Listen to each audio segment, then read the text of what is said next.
नमस्कार शेतकरी बंधूंनो, मी Satish Rathod, net F ठिबक पुणे येथे वरिष्ठ कृषी विद्यावेत्ता म्हणून कार्यरत आहे. आज मी आहे वरकटणी या गावामध्ये आणि माझ्यासोबत आहेत वरकटणी गावातील प्रगतशील शेतकरी श्री योगेश देवकर साहेब. आपण बघतो की बरेच शेतकरी जे आहेत सध्याच्या काळामध्ये सूक्ष्म सिंचन करत आहेत आणि त्याच्यामध्ये खास करून ठिबक सिंचन शेतकरी वापर करत आहेत. परंतु आपण बघतोय की ठिबक सिंचनाचा वापर झाल्यानंतर किंवा एखाद्या पिकाला ऊसाला वापरल्यानंतर किंवा केळीला वापरल्यानंतर किंवा भाजीपाला पिकांमध्ये वापरल्यानंतर त्यानंतर ठिबक सिंचन जे काही बंडल आहे तर ते कशा पद्धतीने मेंटेन केलं पाहिजे हे बऱ्याचपैकी आपण बघतो की शेतकरी जे आहेत ते व्यवस्थित मेंटेन करत नाहीत. मग काय होतं, त्यामुळे ते ठिबक नळीचे जे आयुष्य आहे किंवा ते ठिबक सिंचनाचे जे आयुष्य आहे ते अत्यंत कमी होतं आणि त्यामुळे काय होतं की शेतकऱ्यांना दरवर्षी ठिबक घ्यावं लागतं. परंतु आज माझ्यासोबत जे शेतकरी आहेत त्यांनी खऱ्या अर्थाने ठिबक सिंचनाची निगा कशी आपण राखली पाहिजे, शेतामध्ये त्याचा वापर झाल्यानंतर ते कशा प्रकारे वर्षानुवर्ष ती नळी जी आहे ठिबक नळी ती शेतामध्ये वेगवेगळ्या पिकांमध्ये कशा प्रकारे तेवढ्याच कार्यक्षमतेने वापरली पाहिजे ह्याच्याबद्दल आपण आज जाणून घेऊयात.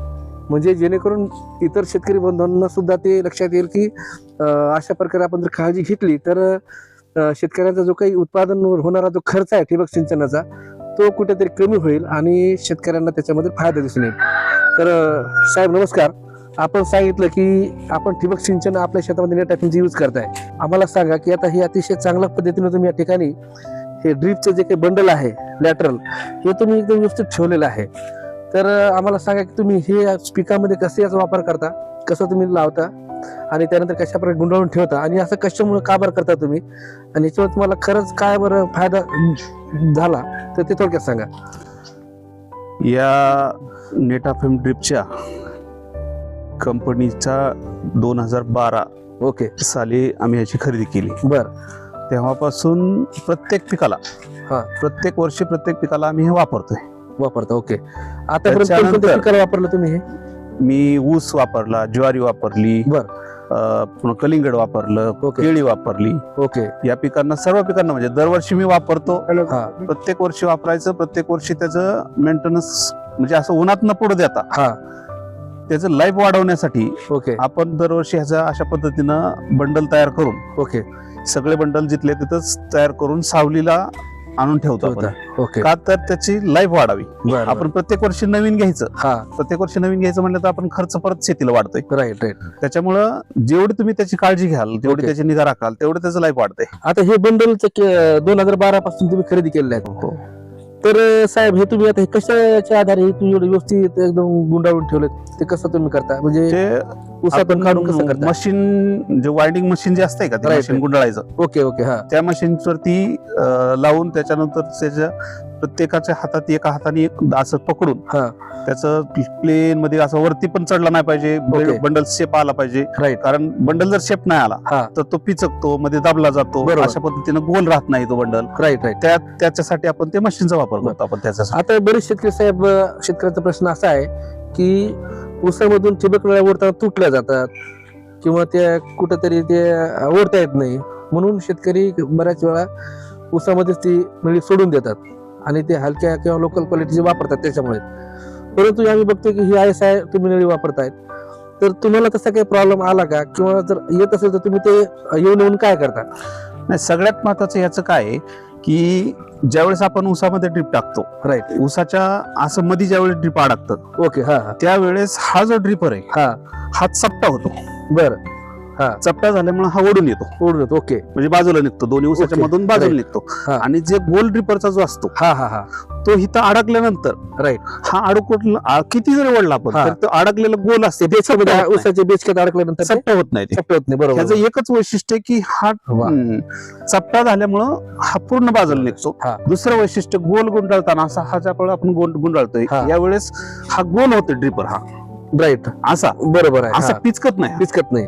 हा असा गोल झाल्यामुळं ह्याला पूर्ण आकार गोल येतो. त्याचं ऍडजस्टमेंट त्याच पद्धतीने होऊन जाते. तर ते असं पिचकत नाही. न पिचकल्यामुळं बंडल व्यवस्थित राहतो. परत आपल्याला मशीन चढवताना हाच मशीनवर ज्यावेळेस आपण वापरायचे त्यावेळेस आपण ह्याला मशीनवरती चढवतो. मशीनवर चढवल्यामुळं परत त्याचा गुंतडा होत नाही काढताना किंवा उलगडताना गुंतडा होत नाही. सहजरित्या आपण त्याला खोलू शकतो. सहजी खोलू शकतो आपण. बंद सगळ्यात होतं. महत्वाचं ह्या ड्रिपचं वैशिष्ट्य एवढंच आहे हा की हा ड्रिपर मी आजपर्यंत सगळ्या लोकांना किंवा मी स्वतः वापरतो बर. हे याचं गोल आणि हा. चपट्याचा मी सगळ्यांना सांगतो की बाबा घेताना तुम्ही कुठलंही घ्या राईट पण चपट घ्या. जसं की नेटाफेमचं चपट आहे बरोबर बरोबर. आणि नेटाफेम इतकं क्वालिटीचं कुठल्याच कंपनीचं क्वालिटीचं ड्रिप Right. नाहीये. म्हणजे तुमचा अनुभव तुम्ही आज प्रत्येक हा. सांगतात.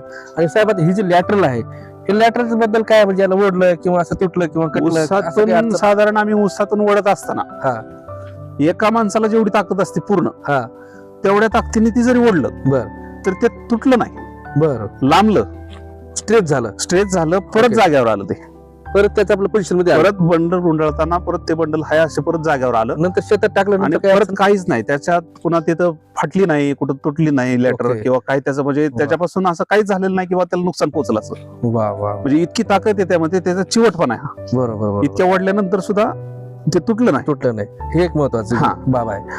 आणि साहेब आम्ही बघतो या ठिकाणी की तुम्ही या ठिकाणी रेड कलरचं हे टॅग वापरलेलं आहे बांधासाठी.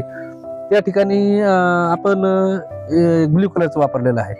तरी वेगवेगळे का बरं आपण वापरले याच्याबद्दल काय सांगाल? त्याचं काय आहे की हा जो हा. कलर वापरलाय आपण बरोबर हा कुठल्या प्लॉट मधला आहे? हा हा ड्रिपरचं बंडल त्याचं मार्किंग तुम्ही केलेलं आहे. मार्किंग केलेलं आहे आपण ते ओके की ह्या समजा या बाजूचा आहे, ह्या प्लॉट मधला आहे, हा. तो बंडल त्या प्लॉट मधला आहे. म्हणजे मिक्स जर झालं हा तर उद्या आपण हाताळताना त्याला तिथं बसणार नाही तो. म्हणजे तोच बंडल म्हणजे लेंथ त्याची जुळणार नाही. बरोबर त्यावेळेस मग त्याला कट करावं लागणार. राईट मग त्याचे जनर टाका, कट हा. करा. त्याच्यापेक्षा त्याला मार्किंग करून ठेवल्यामुळे काय होते, हा बंडल उचलला राईट. की त्याच प्लॉट मध्ये जाऊन तिथे बसणार तो. म्हणजे जिथला Perfect. बंडल तिथंच गेला पाहिजे. हा. तर त्यासाठी तुम्ही अशा पद्धतीने मार्किंग अशा केलेलं आहे. पद्धतीने मार्किंग केलं. आणि आणि मी त्याच्या पण बघतोय- अगोदर मी असं केलं हा. की त्या बंडलला टॅगिंग पण केलं. ओके म्हणजे- म्हणजे टॅग केला त्याला. हा हा. ही लाईन कुठल्या ह्याची आहे ते सुद्धा तुम्ही टॅग केलं. तेवढं सुद्धा केलं. म्हणजे तिथलं जे आपलं आउटलेट आहे हो आणि तिथलं जे लॅटरल आहे तिथं बसले पाहिजे तिथं, हा. टॅगिंग केलं आहे. केलेलं होतं. म्हणजे तेवढं सिस्टमॅटिक तुम्ही तेवढंच. करताय. हा. म्हणजे लॅटरलची पोझिशन सुद्धा चेंज होत नाही हो आणि त्यांच्या बरोबर ते टोकाला टोक लावून तुम्ही त्या ठिकाणी हा. इरिगेशन करताय. वा छान. आणि साहेब आम्ही बघतो की या ठिकाणी पूर्ण झाडे वाढलेले आहेत आणि एकदम सावलीमध्ये तुम्ही बंडल ठेवलेले आहेत. तर हे बंडल सावलीमध्ये ठेवण्याचं काय कारण आहे की त्याचं एक मागचं दुसरं काय काय कारण आहे? होतं, हे साधारण म्हणजे काही असलं तरी हे प्लॅस्टिकच आहे शेवटी. बरोबर आहे. हा हे प्लॅस्टिक तुम्ही उन्हामध्ये ठेवा, हा 10 दिवसात, 15 दिवसात, 20 दिवसात. आणि उन्हाळ्याचे दिवस आपल्याकडे टेम्परेचर साधारण 45-47 च्या आसपास Right. आपल्याकडे टेम्परेचर असतं. बरोबर बरोबर ह्या टेम्परेचर मध्ये जर हे उन्हात जर पडलं राईट तर ह्याचं उभ्या चिर जाणं राईट किंवा त्याचं कमकुवतपणा येणं, ओके ह्या गोष्टी होते त्या आणि Cracking ह्याचं लाईफ कमी tension, होतं. राईट त्याच्यापेक्षा आपण जे सावलीत ठेवलं त्याचं हा. लाईफ वाढतंय. आपल्याला जे 4 वर्षात 5 वर्षाची करायची किंवा 2 वर्षाची करायची वेळ ती हा ती आज मी जवळजवळ 12-13 वर्ष झाला तेच वापरते. तेच वापरताय. म्हणजे तुमचं एवढं म्हणजे आता उदाहरणार्थ जर समजा आता आपण बघतोय की समजा तुम्ही अशा पद्धतीने मेंटेन केलं नसतं ज्या पद्धतीने तुम्ही मेंटेन करताय तर तुम्हाला आता 12 वर्षामध्ये किती वेळा तुम्हाला ते ठिबक विकत घ्यावं लागलं असतं?